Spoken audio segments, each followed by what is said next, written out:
Kumusta? Ako si Bob na tren. Nagmamaneho ako sa mga riles. Maaaring maupo sa loob ko ang mga pasahero at maglakbay sa malalayong lugar. Nagdadala rin ako ng mga paninda mula sa isang lugar patungo sa isa pa. Tara at kilalanin natin ang iba pang mga paraan ng transportasyon. Tignan nyo, mayroong kotse. Kumusta, Bob? Lalabas ako para mag-picnic. Hanggang sa muli, Bob! Mga bata, tignan niyo si letrang K. Nandun siya sa duyan. Pwede ba akong sumama sa mga kaibigan ko? Si letrang I at letrang J? Oo. Yehey! Hintayin niyo ako. Gusto ko rin sumama.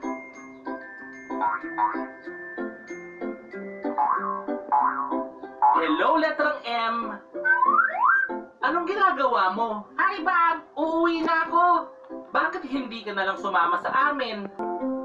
Hello, letrang U at letrang V. Gusto nyo bang sumama sa akin makipagkita kay letrang W? Oo, makikipagkita rin kami kay letrang W. Tara, puntahan natin siya. Hello, letrang W. Hello, Bob. Hinihintay ko ang mga kaibigan ko. Sina letrang P, V at U. Nakita mo ba sila? Oo, nakasakay sila sa akin. Bakit hindi mo sila samahan? Yehey! Woohoo!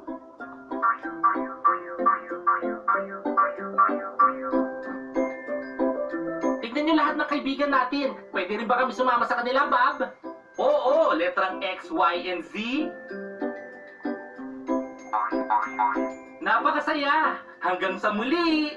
Grande abraço para vocês. O Vangal fez a melhor coisa para ensinar técnicos do mundo, principalmente do Brasil. Os carreiristas do Brasil que pensam só na sua imagem, na sua cabeça, no seu pescoço, no seu umbigo. Eles ficam sempre perguntando: e se eu fizer isso, o que pode acontecer para mim? O Vangal não. O Vangal tiraria o Neymar aos 25, 30 do segundo tempo, ganhando de 2-0 de uma coitada numa Colômbia, apesar que hoje tem um bom time. Parreira falou para mim aqui no telão do Carrefour. Mas e se eles empatam, viram, a gente perde na prorrogação e no pênalti? Eles pensam sempre assim, Filipão também. Vangal não. O Vangal falou no ônibus pro terceiro goleiro Pirulão lá, ó. Olha aqui, ó, se houver pênalti você vai entrar. Mas não falou pro goleiro titular. Faltando um minuto, tá aqui Wagner Fernando Veloso, esse grande goleiro do passado. Tá aqui conosco também, pode falar sobre isso. E aí teve pênalti contra a Costa Rica. Entrou o Pirulão.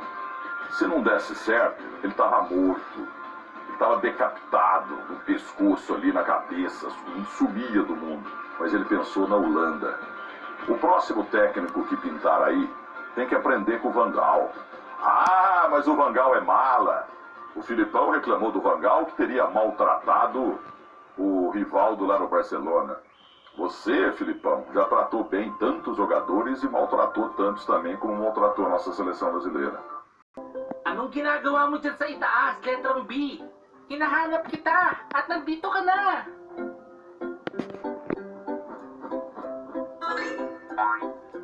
Tignan niyo mga bata, si letrang C. Mayroon yata siyang pupuntahan. Kumusta, Bob? Kumusta, C? Saan ka pupunta? Pupunta ako sa parke. Bakit hindi ka na lang sumama sa amin?